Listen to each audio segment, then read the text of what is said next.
नमस्कार मित्रों, प्रस्तुत है श्री राम कथा। गाधि सुवन के हो गए रक्त वर्ण कुछ नैन, कहे कड़क कर नृपति से इस प्रकार अब बैन। टाल टूल अच्छी नहीं इस अवसर नरनाथ, या तो साफ जवाब दें या कर मेरे साथ।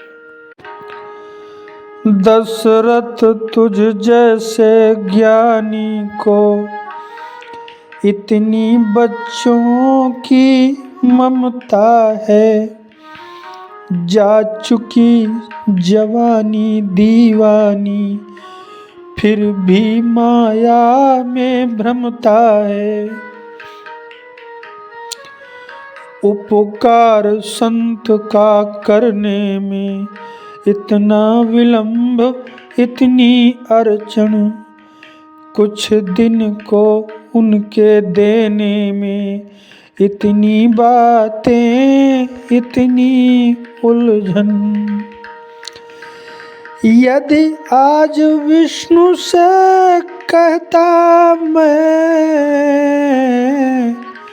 चल देते छोड़ गरुड़वान। शंकर से यदि विनती करता, हिल जाता उनका भी आसन। मांगी जो तुझसे यह भिक्षा, इसलिए मुझे संताप हुआ। दुख हुआ तुझे भी मुझको भी, इस पुण्य कार्य में पाप हुआ।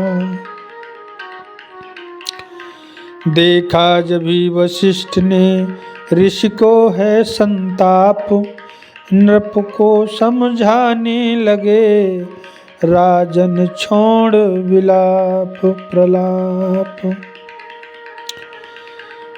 यह योगी राज कहाते हैं, तू इनसे कुछ संकोच न कर। यह बड़े विचारशील मुनि है, तू किसी बात का सोच न कर।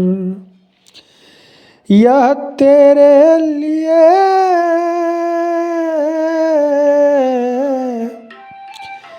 यह तेरे युगल कुमारों को रण विद्या धर्म सिखाएंगे। फरजंद दुचंद वहाँ होकर आनंद सहित घर आएंगे। दशरथ बोले अब मुझे नहीं सोच संताप, दोनों पुत्रों के लिए रक्षक मुनि आप। दशरथ बोले अब मुझे नहीं सोच संताप, दोनों पुत्रों के हुए संरक्षक मुनि आप। इतना कह भरी सभा में ही तत्काल बुलाए राम लखन। चरणों में गाधि तनय जी के सानंद गिराए राम लखन। लो हाथ में इनका हाथ नाथ, यह दोनों भोले भाले हैं। यह फिक्रा याद रहे भगवन, मेरे नाजों के पाले हैं। पितु का आशीष प्राप्त कर माँ से ले वरदान, ऋषि सेवा को चल दिए दोनों ही बलवान।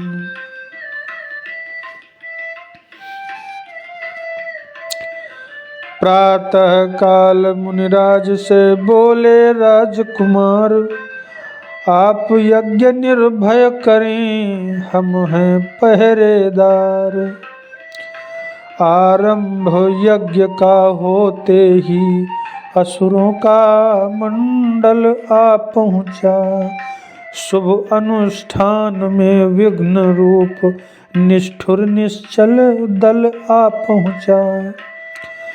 रघुवंशी राजकुमारों ने आगे बढ़कर ललकारा है, हाथों में लेकर धनुष बाण पल भर में संहारा सबको।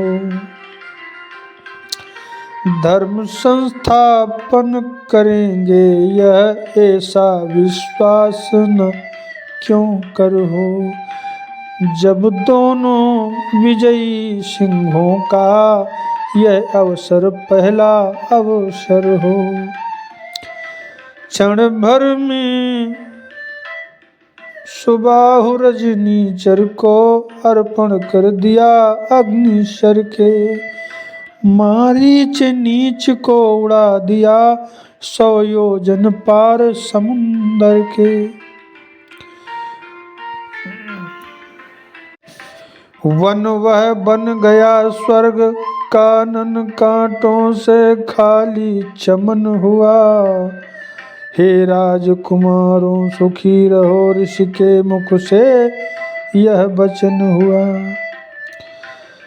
सचमुच उस समय भाग्य ऊंचा श्री लक्ष्मण श्री रघुवर का था, जब इनका सिर गुरु चरणों में उस सिर पर कर गुरुवर का था।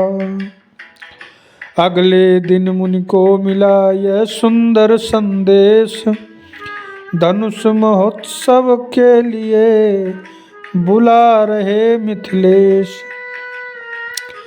समाचार सुनकर लगे चलने जब मुनिनाथ, प्रेम विवश चलते समय लिया इन्हें भी साथ।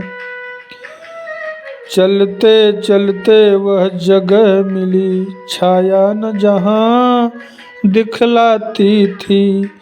जिस ओर नेत्र दौड़ाते थे मरुभूमि दृष्टि में आती थी।